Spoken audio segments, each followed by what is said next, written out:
पुत्रासी विरुद्ध करू नये तियेसी मा कैकेसी कैवी मारू. प्रभु रामचंद्र भगवान की जय. सर्व ज्ञानवंत गुणवंत आदरणीय वंदनीय वयोवृद्ध तपोवृद्ध अधिकारी संपन्न श्रोते मायबाप माता मावल्या लहान थोर या सर्वांच्या चरणावरती नतमस्तक होतो.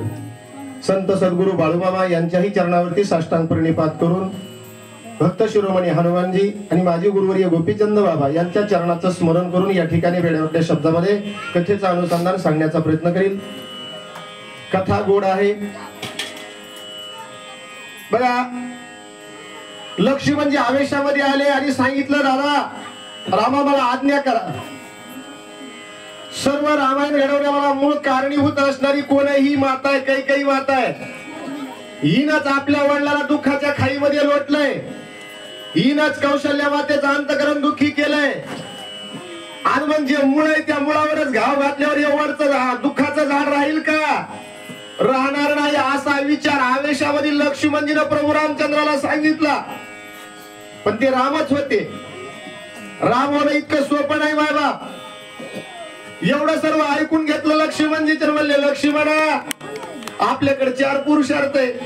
आपला सूर्यवंशात जन्म आहे. आपण चांगले रामायणाचार्य आहेत. आपण चांगले वाचक सूचक आहेत.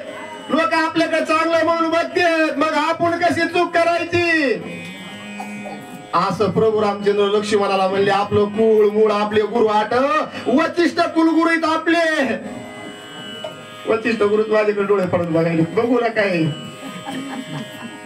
आणि म्हणले जरी तू सावत्र आई समजित असला तरी ऐक जरा शास्त्र पुराण काय म्हणताय. ती आपल्या पित्यानं जर त्या दासीला नौकरणीला जर तिच्याकडे बायको म्हणून पाहिलं, तिला जर पत्नी म्हणून स्वीकार केला तर आपणही तिला माता म्हणून मानावंच लागतं. हे शास्त्र पुराण आहे. वडिलांना जिला पत्नी मानलं ती आपली आईच असती. लक्ष्मणा काही सावत्र जरी असली तरी आपली माता आहे. आणि तिचा वध केल्यावर आपला पुरुषार्थ होईल का? आपल्याला कीर्ती मिळेल का? नाहीये. अपकीर्ती मातेवर येईल. लक्ष्मणा सावध हो. ही शक्ती, ही ज्ञान, ही युक्ती वापरायची कुठं? पुढं सांगतात पितृवचन उल्लंघन त्यावरी मातेचे हनन ते तव होय जगी जगन्य निंदा पूर्ण ती लोकी. काय होईल म्हणले? एक वर्म चुकला का लक्ष्मणा? इथं जर तू म्हणलास जे तुझ्या मनात विचार आला याचं जर अनुकरण केलं, पितृवचन वडिलाच्या आज्ञेचं उल्लंघन होतंय, मातेचा वध होतोय आणि मग जगात आपले काय होईल? अपकीर्ती होईल. जगन्य होतो ना आपण, निंदनीय होतो. सर्व जग आपली निंदा करेल. राजा दशरथाचे मुलं आहेत बघा, राम लक्ष्मण. ज्याला 10 इंद्रियाचा रथ केला काय व त्याच्या मुलांनी म्हणले सावत्र पण आईच होती ना, तिचा वध करावं का? आज इथं म्हणतात काय माणसं काय करायचं? एक चुकलं की माय बाप कलियुगात लय अवघड आहे महाराज. रामायणाचार्य होणं इतकं सोपं नाही. फक्त चुकतोय कुठं, येऊ कुठंशी घडतोय याच्यावरच बोट ठेवतात माणसं. काय सांगावं तुम्हाला? चांगलं कुणी घेत नाही. तुम्हाला हात जोडून सांगतो मी, किती नरडा आरडून सांगू या. इथं 1.5 वर्ष व्हायला बाळूमामाच्या मंदिरात. काय याच्यातलं चांगले शब्द कुणी घेत नाही म्हणत नाही. आपल्या जीवनात काय घ्यावं? फक्त हे चुकतंय कुठं, बोलतंय कसं. काय माहिती आताच कार्यक्रम असलेली लई दाब देते, लईच बोलतय अशा म्हणतात का? नाही बसते तुम्ही नाही कशाला म्हणायला. हे सर्व मायबाप सहन करावं लागतंय. बरोबर आहे का? टाकीचे भाव सोसल्याशिवाय देव पण येत रांगेतच या म्हणतंय, सारखंच बोलत आहे. हे जी काही तुमचे अंतकरणातले बोलत का मायबाप असू द्या, पण चांगली गोष्ट रुजवण्याकरता त्रसच असतो या. तसं प्रभू रामचंद्राने सावध होऊन सांगितलं लक्ष्मणाला, लक्ष्मणा हे जर सर्व केलं ना, एवढं केलेलं पाण्यात जाईल रे बाबा. आपल्याला अपकीर्ती येईल. आपण हे करायचं नाही. ही आपली शक्ती, ही आपली युक्ती, ही आपलं ज्ञान कुठं वापरायचंय? प्रभू रामचंद्र सांगू लागले, सूर्यवंशाप्रती एवढी जोडावी अपकीर्ती.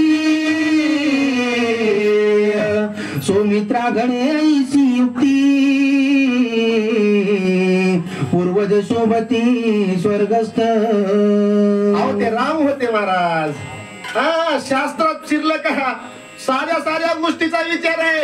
अरे बाबा एवढं करुण म्हणले बाकीचे तर होईल अपकीर्ती मातेवर येईल पण गेलेले पूर्वज आपले कुठं गेलेले तर आजा गेला पंजा गेला बाप मसना गेला देखता देखता नातू पण तू तोही तैसा झाला. उठा उठा जागा पाठी भय आले मोठे आणि पंढरी वाचुनी तुझा ठाव नाही कोटे.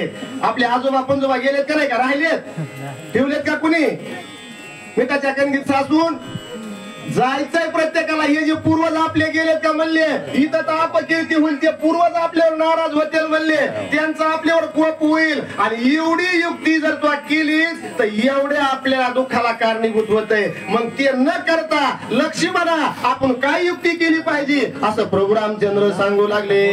समास सुरी पारिजिली घरची म्हातारी पोचली ते अपकीर्ती आम्हीच केली जरी वदिली कैकई. जुनं ते सोनं होतं बघा. जुने माणसं बोलायचे बरेच शब्द होते जुन्या माणसाचे. नाही कुठं चाललं की घरच्या म्हातारीला गोत्र्या करतात का नाही.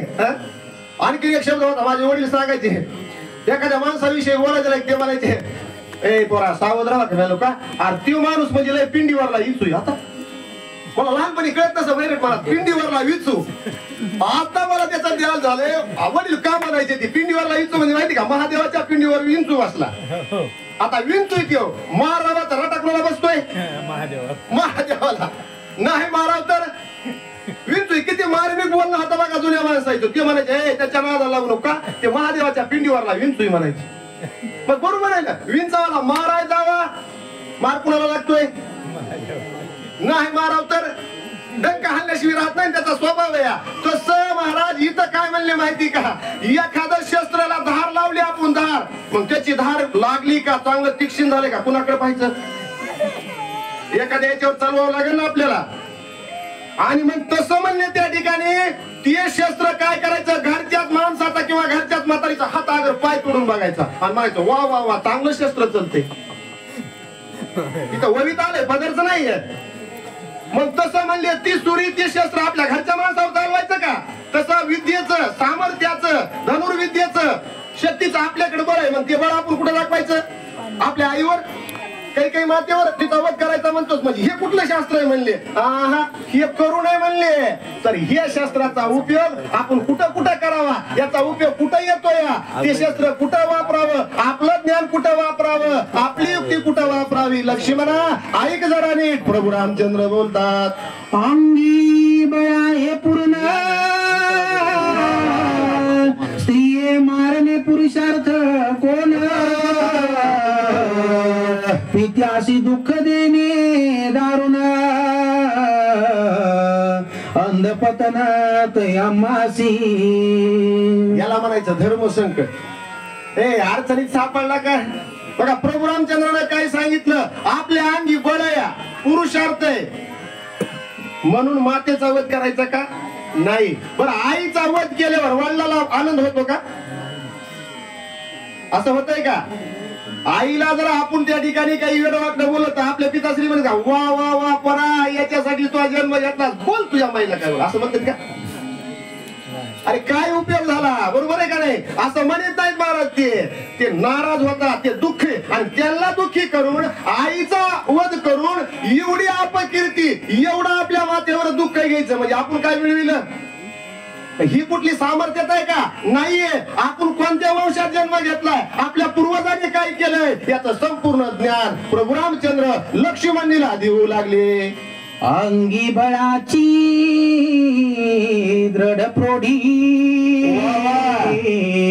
वना जाता कोण साकडी मारू राक्षसांच्या ओढी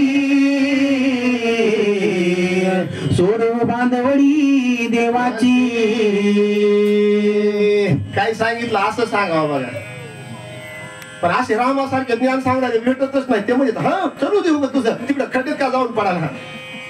रामाला ज्ञान दिलं लक्ष्मणाला. लक्ष्मणा, या बळाचा उपयोग कुठं करायचा आहे? अरे माझ्या बरोबर मी वनाला निघालोय, त्या ठिकाणी आपल्या शक्तीचा वापर करायचा आहे, राक्षसांचा निपान करायचा आहे, तिथं आपला खरा पुरुषार्थ दाखवायचा आहे. तिथं कुठलं कोड आहे का आपल्याला? आपली जेवढी शक्ती, जेवढी युक्ती तेवढी वापरायची. तिथं आपण संकोचित राहायचं नाही. आणि म्हणून करता म्हणले त्या ठिकाणी काय करायचंय?